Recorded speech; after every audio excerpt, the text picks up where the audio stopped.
In this video, I'm going to talk about how to derive the formula to find the area of a trapezoid. So we have a trapezoid right here, and I have some things labeled.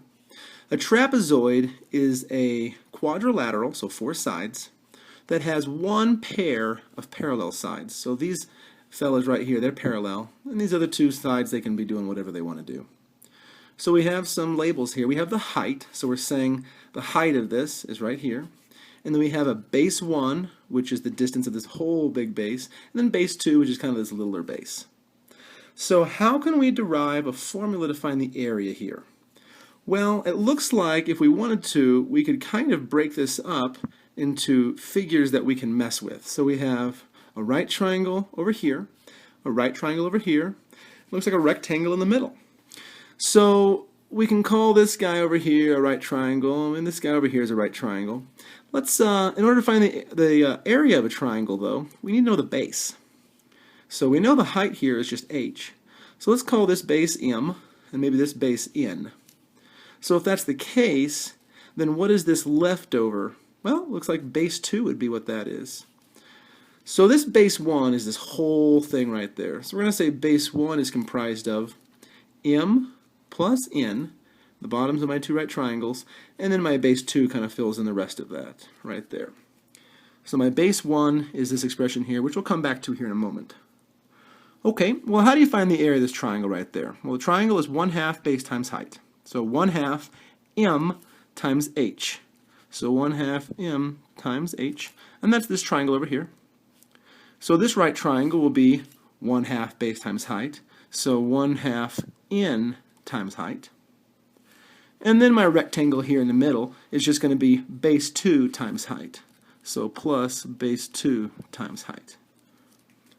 Okay, so I have an expression here to find the area. So my area equals really all this business.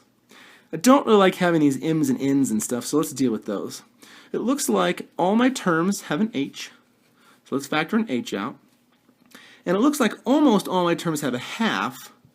I could really factor a half out here as long as I put a times 2 up top, because 2 over 2 is just 1. So let's factor out my half as well. When I do that, I have m plus n plus, and then we've got this 2 went away with the halves, but we got this 2, so 2b2.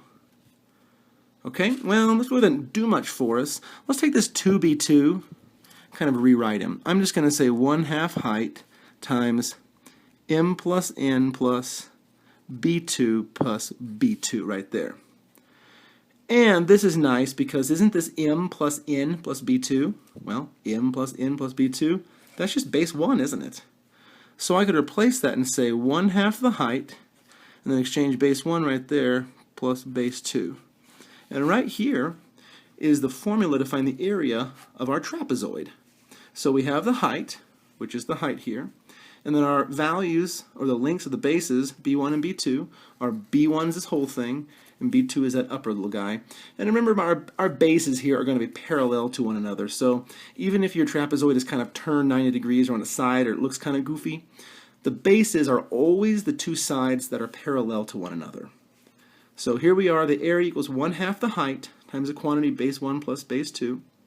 Sometimes people also say it's the height times the average of the bases, because the average of the bases would be add the bases up and divide by 2. So that's kind of where that could come in as well. But anyway, here is the formula to find the area of a trapezoid.